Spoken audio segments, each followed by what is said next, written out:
Some people say imaginary friends are just part of childhood. A way for kids to cope, to deal with loneliness, to make sense of things they don't fully understand yet. But every now and then, there are stories that don't quite fit that explanation. Stories where the imaginary part starts to feel a little too real. Tonight, I'm going to share a few of those stories. Real experiences. From people who grew up believing they had an imaginary friend, until something happened that made them question everything. Story 1. He knew things he shouldn't. When I was a kid, I had an imaginary friend named Daniel. At least, that's what my parents called him. To me, he wasn't imaginary. He was just there. I remember exactly what he looked like. Around my height, maybe a little taller. Messy dark hair, pale skin, always wearing the same gray hoodie. He never played like normal kids. He didn't like toys. He didn't laugh much. Mostly, he just talked. And the weird thing is, he always talked about things I didn't understand. At first, my parents thought it was cute. I'd sit at the table, talking to an empty chair. I'd leave space for him on the couch. I'd even get in trouble for setting an extra plate at dinner. But then, it started getting strange. One night, I told my mom that Daniel didn't like her. She laughed it off at first. Then I said, "He said you shouldn't have moved back here." That made her stop. Because we had just moved to that house. And she hadn't told me why. I didn't even know we had lived there before. She asked me where I heard that. I said, "Daniel told me. He said you lived here when you were little, and something bad happened." My mom didn't say anything after that. She just told me to go to bed. Things changed after that night. I wasn't allowed to talk about Daniel anymore. Every time I brought him up, my parents would get tense. But Daniel didn't go away. If anything, he started showing out more. He would stand in the corner of my room at night. Just watching. Not smiling. Not moving. Just watching. And then, one night, he told me something I never forgot. He said, "I remember when your mom used to cry in this room." I told my mom the next morning. She turned pale. And that's when she finally told my dad everything. Apparently, when she was a kid, she used to sleep in that same room.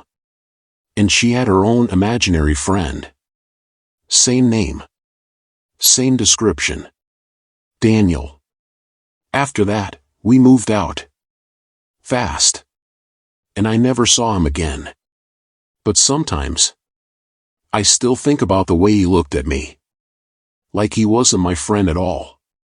Like he was just waiting. Story 2, don't sit there.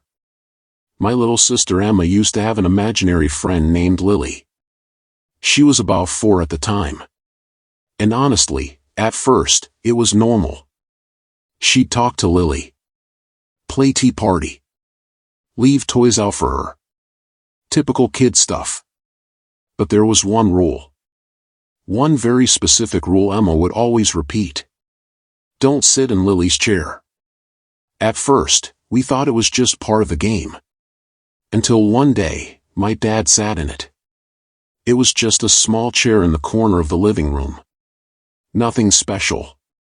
He sat down, joking around, saying, "Well, I guess I'm Lily now." Emma froze. I mean, completely froze. Then she started screaming. Not crying. Not whining. Screaming. Like real panic. She ran over, pulling at him, yelling, "Get up! Get up! She's going to get mad." My dad stood up immediately. We'd never seen her react like that before. It took a long time to calm her down. After that, no one sat in that chair again. Not because we believed in Lily, but because of how terrified Emma looked. Things got worse over time. Emma started talking about Lily more often. But the way she described her changed. At first, Lily was nice. Then, she became moody.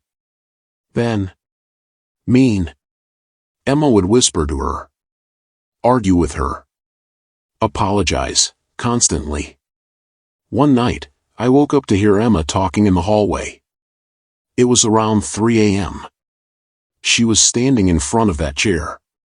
And she was whispering. I told you I'm sorry. I didn't mean to. There was a pause. Then she said, I won't tell them. I promise. That's when I noticed something.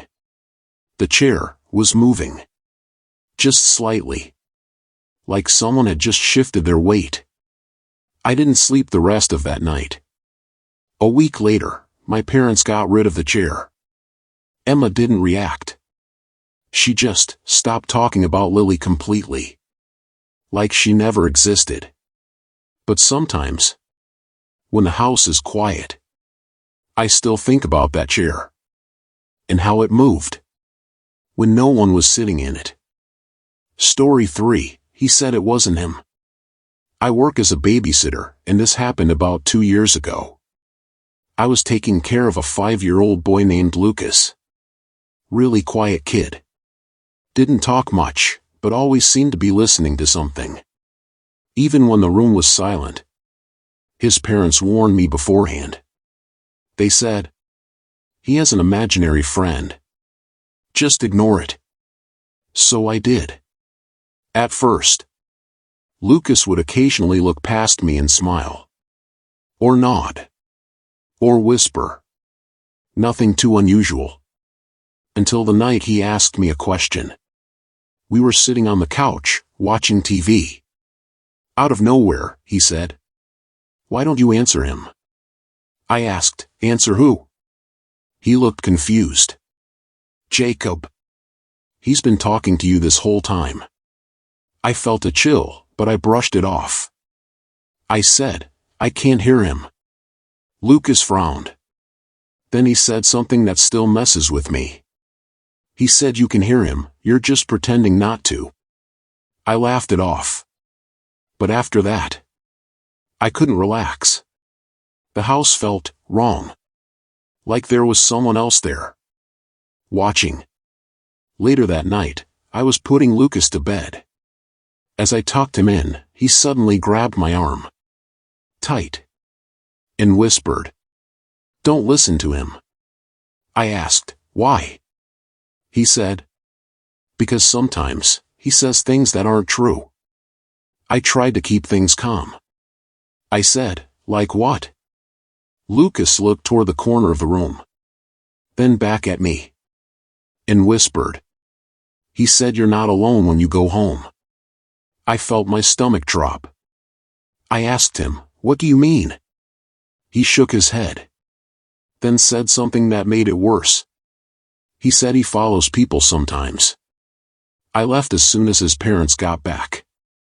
I didn't take any more jobs there. But here's the part one can't explain. That night, when I got home, I heard something. A soft, tapping sound. Coming from my bedroom. 3 knocks. Pause. 3 knocks. And for a second, I actually thought about what Lucas said.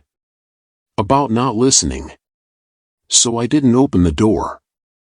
I just stood there. Listening. Until it stopped. Imaginary friends are supposed to disappear as we grow up. They fade away. Along with childhood. But sometimes, people remember them a little too clearly. The way they looked. The things they said. The things they knew. That they shouldn't have known. And maybe most of the time, they really are just imaginary. But then there are stories like these. That make you wonder.